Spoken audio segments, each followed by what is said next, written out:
Welcome to 9 vibes.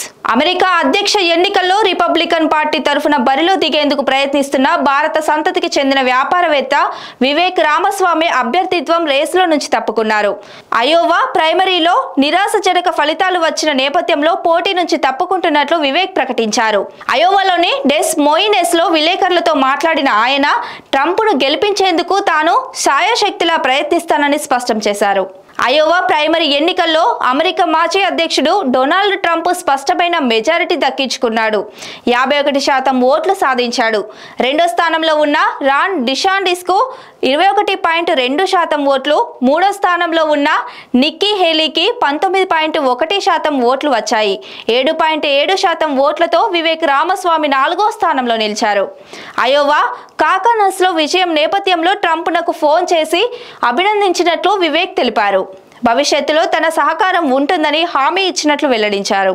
38 ఏళ్ల Ramaswamy Republican party అభ్యర్థిత్వం కోసం బరిలోకి దిగి అనేక మంది దృష్టిని తన వైపు తిప్పుకున్నారు. పార్టీ అభ్యర్థిత్వం కోసం పోటీలో ఉన్నవారిపై విమర్శలు గుప్పిస్తూ దేశవ్యాప్తంగా సంచలనంగా మారారు. తన వాక్చాతుర్యం, ఏ అంశంపైన నిక్కచ్చిగా మాట్లాడడం వంటి అంశాలు ఆయనను రేసులో ప్రత్యేకంగా నిలబెట్టాయి. దీంతో సోషల్ మీడియాలోనూ ఆయనకు విపరీతమైన క్రేజీ ఏర్పడింది. కాగా ట్రంప్ పట్ల మాత్రం తొలి నుంచి సానుకూలంగానే ఉన్నారు వివేక్. ట్రంప్ను 21వ శతాబ్దపు గొప్ప అమెరికా అధ్యక్షుడిగా అనేక సార్లు అభివర్ణించారు. ఇటీవల ట్రంప్ తనపై విమర్శలు చేసినప్పటికీ వివేక్ మాత్రం సమంజసం కోల్పోలేదు.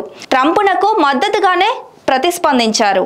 ఒహాయోలోని సిన్సినాటిలో భారతీయ దంపతులకు జన్మించిన వివేక్ రామస్వామి బిలియనియర్ వ్యాపారవేత్తగా ఎదిగారు. 2014లో రోయివాంట్ సెన్సెస్ అనే బయోటెక్నాలజీ సంస్థను నెలకొల్పిన ఆయన 2015-2016 సంవత్సరాల్లో అతిపెద్ద బయోటెక్ ఐపీఓలను మార్కెట్లోకి తీసుకొచ్చారు. వీటితో పాటు మరిన్ని హెల్త్ కేర్ టెక్నాలజీ కంపెనీలను నెలకొన్నారు.